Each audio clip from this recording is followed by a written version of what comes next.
আপনারা অনেক কিছু জানেন, হালাল উপার্জন নির্ভর করার চেষ্টা করবেন। আল্লাহ সবচেয়ে নারাজ হন মানুষের ক্ষতি করলে। কথা কি বুঝতে পারছেন? আমরা মুসলমানরা বুঝি না, আমরা বোনের হক, স্ত্রীর হক, স্বামীর হক, মায়ের হক মেরে দিয়ে, ওজনে কম দিয়ে হজ উমরা করি। ভাই লাভ নেই, জীবনে হজ করবেন না, মসজিদে 1 টাকা দেবেন না, কিন্তু বোনের 20 টাকা দিয়ে দেন, বউয়ের 20 টাকা দিয়ে দেন, মায়ের 20 টাকা দিয়ে দেন, ইনশাআল্লাহ আপনি আল্লাহর ওলি হয়ে যেতে পারবেন। হুজুরের 2000 হাদিয়া দিলেন, যদি আল্লাহকে খুশি করতে দেন নফল দান, আর হুজুরের নেক নজরের জন্য দেন শিরক। আর আপনি এই দানটা নফল, আর আপনার বউয়ের পাওনা, বোনের পাওনা, ভাইয়ের পাওনা এটা ফরজ। কাজেই সবসময় মনে রাখবেন আল্লাহ মায়ের চেয়ে আপন। মা সহজেই মাফ করে, ঠিক না? ভাই বোনকে সহজে মাফ করে। কাজেই আল্লাহর কোনো বান্দা যেন আমাদের দ্বারা ক্ষতিগ্রস্ত না, বিশেষ করে আমাদের সাথে যারা থাকে, আমার স্ত্রী, আমার স্বামী, আমার ভাই বোন, ছেলে মেয়ে, তাদের পরে ইনসাফ করা আমাদের দায়িত্ব, তাদের হক আদায় করা দায়িত্ব। পাড়া প্রতিবেশী লম্বা বলতে পারবো না, আমি মানুষের উপকার করতে না পারি, অন্তত কারোর হক নষ্ট না হয়। 2 নম্বর, সাধ্য হলে মানুষের উপকার করা। তাহাজ্জুদের নামাজ পড়ার চেয়েও মানুষের উপকার করার সওয়াব অনেক বেশি। এগুলো করবেন। বেশি লম্বা আর বলতে পারবো না, ছোট্ট ছোট্ট কয়েকটা আমল বলবো। একটা আমল খুব কঠিন, দেখেন পারেন কিনা। আপনারা জানেন মানুষে মানুষে, মুসলমানে মুসলমানে হিংসা করা আল্লাহর ফরজ ইবাদত, ঠিক না ভাই? নবীর সুন্নত তো। এই মসজিদে ফজরের নামাজের জামাতে অল্প মুসল্লি আসে না? একজন জামাত, একজন তবলিগ, একজন চরমুনায়, একজন ফুরফুরা, একজন কওমি, একজন আলী, এরকম না? এরাই তো জামাতে নামাজ পড়ে। এরা পরস্পরে ভালোবাসে না একটু? হ্যাঁ, তাহলে বোঝা গেল যে এই গ্রামের সবচেয়ে দিনদার মানুষেরা যে কাজটা করে সেটা নিশ্চয় আল্লাহর কোনো ভালো ইবাদত। ভালো ইবাদত না? শোনেন, শয়তান তো মানুষের জাহান্নামে নেবে মদ দিয়ে, জেনা দিয়ে, ব্যভিচার দিয়ে, কিন্তু আল্লাহর যারা ভালো বান্দা, মদ খাবে না, আকাম করবে না, বিড়ি খাবে না, সিগারেট খাবে না, দাড়ি সাজবে না, নামাজ কাজা করবে না, জান্নাতে যাওয়ার জন্য কোট করে বসে আছে। এইরকম বান্দাদের কি শয়তান জাহান্নামে নেওয়ার চেষ্টা করবে?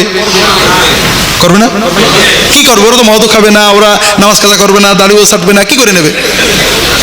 এই জান্নাত পাগল মানুষদেরকে দোজখে নেওয়ার জন্য শয়তানের 3টি অস্ত্র আছে: শিরিক, বিদআত আর হিংসা। শিরিক বিদআতের কথা এখন আর বলবো না, হিংসাটা শুনেন। হিংসা মদ খাওয়ার মতো একটা হারাম কাজ।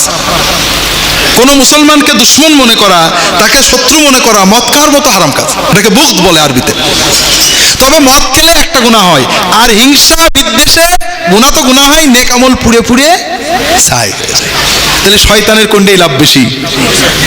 এই জন্য যাদের নেক আমল নেই তাদের হিংসা কম।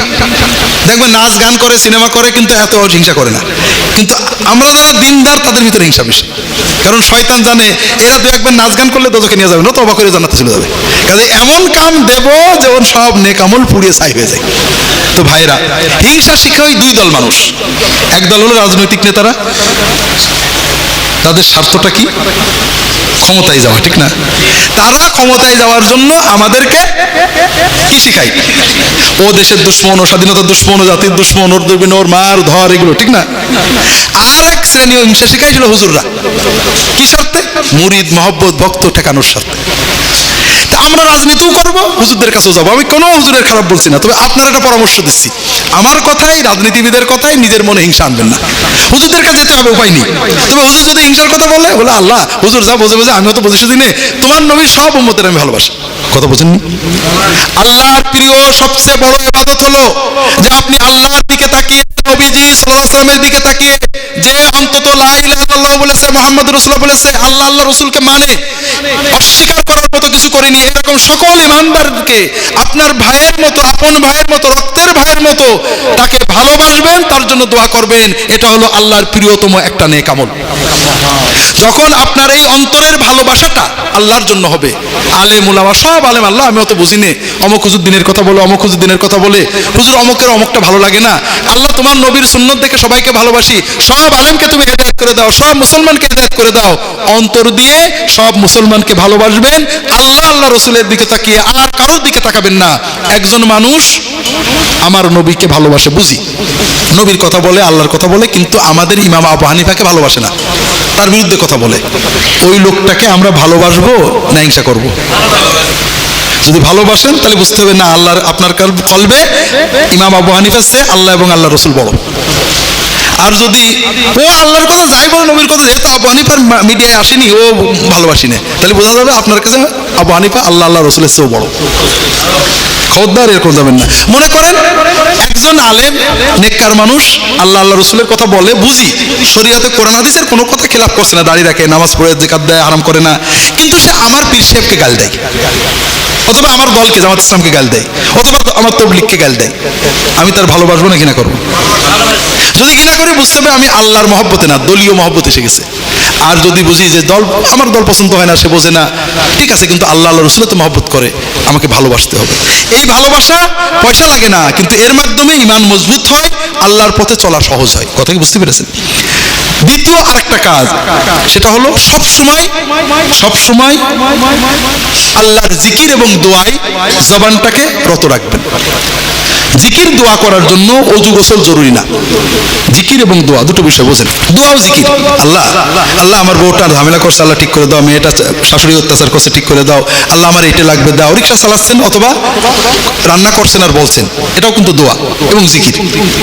কোনো মুসলমান নারী পুরুষ যে কোনো অবস্থায় মাথায় কাপড় থাক না থাক, গায়ে কাপড় থাক না থাক, অজু থাক না থাক, যখন আল্লাহর সাথে কথা বলে, আল্লাহর কাছে কিছু চায়, আল্লাহর কাছে মনের আবেগ প্রকাশ করে, যতক্ষণ সে কথা বলে একটা ফরজ ইবাদত পালনের মতো সওয়াব তার আমলনামায় জমা হতে থাকে। কারণ আল্লাহ তাআলা বলেছেন, আল্লাহ রাসূল সাল্লাল্লাহু আলাইহি ওয়াসাল্লাম বলেছেন, আদ-দুআউ হুয়াল ইবাদাহ। 2 নম্বর ভাইরা, এর মাধ্যমে এই সওয়াব ছাড়া আমরা কয়েকটা লাভ পাই। 1 নম্বর হলো আপনি যে চাইলেন, আল্লাহ কোনো চাওয়া ফেরত দেন না।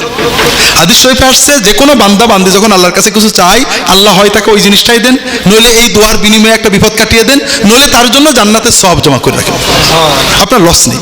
3 নম্বর হলো ভাইরা, এই যে দোয়া আমরা করছি কার কাছে?